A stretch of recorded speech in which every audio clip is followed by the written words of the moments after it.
Hello, this is question 4 on your June 2019 mechanics paper from Edexcel.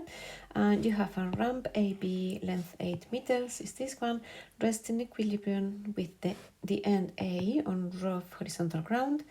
And then there is a cylinder here. Yeah? Smooth, so we won't have friction here. But we will have friction here because it says is rough. Yeah, the point of contact between the ramp and the drum C, this one AC is 5 meters, and then this is 3. The ramp is resting in a vertical plane. The angle, they give us the tan, so tan of theta is 7/24. Is modeled as an uniform rod, and we have to explain why the reaction from the drum on the ramp at point C acts in another direction which is perpendicular to the ramp. So the force here is going to be perpendicular to the ramp, and it's perpendicular because we don't have friction. So this is smooth, and when this is smooth we don't have friction, we only have normal reaction, and normal reaction is going to be perpendicular to the surface. Yeah, so perpendicular to the surface will be radial, because this is tangent, and remember the tangent is perpendicular to the radius. Yeah. What did I say? Radial. Yeah. So this is perpendicular to the radius. Yeah, and I don't have friction, so you can explain only is enough if you just say there is no friction. Is no friction. So the force must be perpendicular. So the normal reaction. So we only have normal reaction. So there is only normal reaction that must be perpendicular. Yeah, must be perpendicular. If I have a different force, like a friction here, so if I have a friction plus the normal reaction, my force at C will have an angle. Yeah. B, find the magnitude of the resultant force acting on the ramp at A. So the force here, resultant force. So we are be careful because it's not the reaction, then normal reaction or the friction is both together. Yeah, so what I'm going to do first is to draw all the forces. So I have is an uniform rod, so the weight is going to be in the middle, so somewhere here. Yeah, and we know the mass is 20 kilograms, so the weight is going to be 20 times gravity, 20g. Then I have a reaction at C and just the normal reaction because it's smooth, as we discussed. And then at A, I have a normal reaction perpendicular to the surface of contact, so RA, and I have friction because this surface is rough. So those are my forces, and it's in equilibrium. So I need to find the reaction at A. So I need the magnitude, yeah? So I need to find these two forces, combine them together, and find the magnitude. I can start, so if it's going to be very helpful to have RC, because if we have RC, we can find the vertical component and the horizontal component and then use them to find these two. To find RC, I'm going to take moments about A, because then I won't have these two and I will have only one unknown in my equation. So remember, when something is in equilibrium, resultant force is 0 and resultant moment about any point is 0. So I'm going to take moments about A and I'm going to make that equal to 0. I'm going to make moments about A equal 0, which means clockwise moment is going to be the same the anti-clockwise.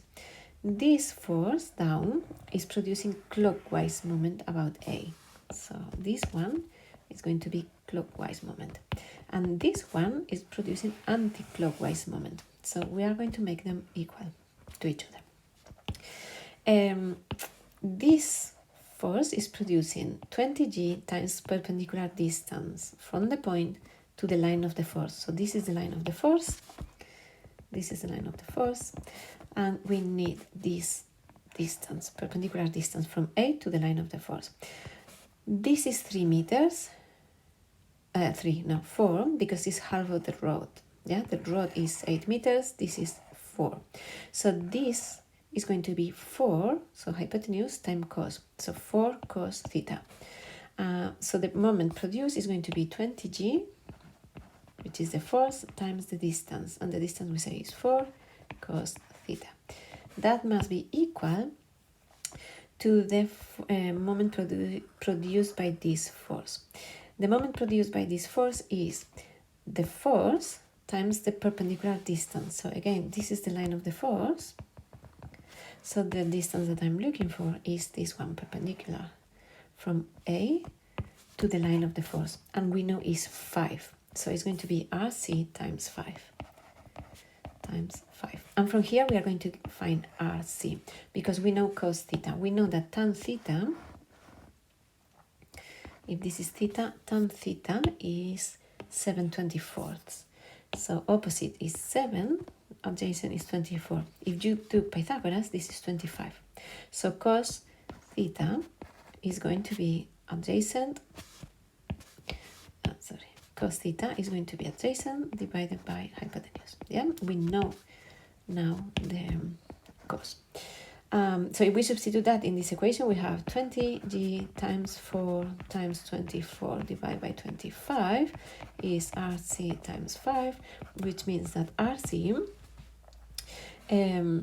is going to be 384 divided by 25g, or 155 to 8. I'm going to round to decimal places, for example. I'm not going to round, I'm going to use the value in the calculator anyway, yeah? So that's RC. But what I need to find the resultant force here is of the friction and the normal reaction. So I'm going to resolve forces horizontally and vertically. So if I resolve forces vertically, for example, I have that this force pointing up is going to be, together with this component pointing up, equal to the force pointing down. Yeah, so we need to find the components of RC now that we have RC. If we have RC, I'm going to show you. So this angle here is going to be theta. It's always the case. So this angle here and this angle here are going to be the same. These are alternate angles with the horizontal. I know it's a bit difficult to see in the drawing, but let me clean this up.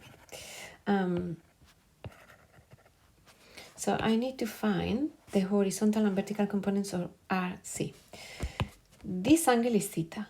This angle is theta because they are alternate angles. This one is theta minus 90 minus theta. So this one is again theta because this is 90. Yeah, and I have 90 minus theta, theta. So I can find the components. The components are going to be, so the horizontal one is the opposite, yeah, the opposite to the angle. So it's going to be RC, so this horizontal one is going to be RC sine theta. And the vertical one, so if I find the vertical one, so this one here, is adjacent to the angle. So it's going to be RC, so this one here is RC cos theta. So if I resolve forces vertically, for example, so if I resolve forces vertically, force pointing up, so RA plus RC cos, RA plus RC cos is going to be force pointing down, which is 20G. 20G. RA is what I need.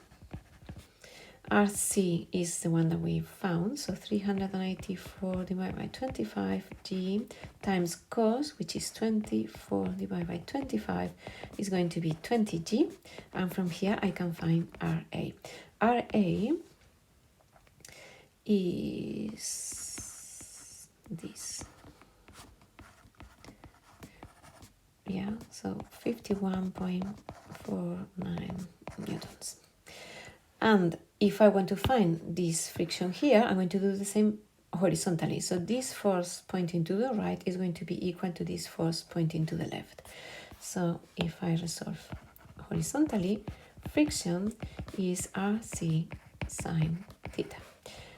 So friction is RC 384 divided by 25g times sine theta, and sine theta is opposite divided by hypotenuse, so 7/25 times 7/25. This is 672. I'm not sure about that number, but is when we do divide is 42.147 newtons. What happens then at A is I have a friction this way, which is 42.1 newtons, and I have a vertical force, which is the normal reaction, which is 51.5. Yeah, so we have this one and this one, and I need the magnitude of the resultant force between these two. So I have a resultant force here. I need the magnitude. So the only thing I'm going to need is Pythagoras. Yeah. So this is 51.5. This is 42. So the magnitude of this force, is going to be square root of 51.5 squared plus 42.1 squared. Please keep the values in the calculator. I'm just writing the rounded ones, but when you're doing these things, I will keep these values in the calculator and round at the very end, so you don't lose decimals. 66.543, and we can round that to, let's say, 3 significant figures, so 66.5 newtons. Yeah, and that's the magnitude of the resultant force here at A, which is a mix between the friction and the normal reaction. Then it says the ramp is still in equilibrium in the position in the figure, but is not now modeled as being uniform. Given that the center of mass of the ramp is assumed to be closer to A than to B, state how this would affect the magnitude of the normal reaction between the ramp and the drum at C. So the weight, and I'm going to clean all this a bit because the weight, instead of being in the midpoint, now is going to be closer to A. Yeah, so that's the weight. And they are asking out about this normal reaction. So what happens with that normal reaction? You can see in the first, so when we found RC, RC multiplied by 5 is still the same because RC is still 5 meters from A.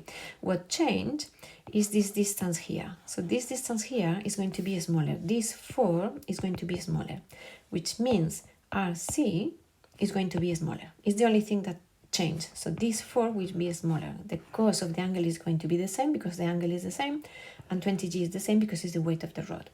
So RC is going to decrease. So for C, RC is going to be smaller.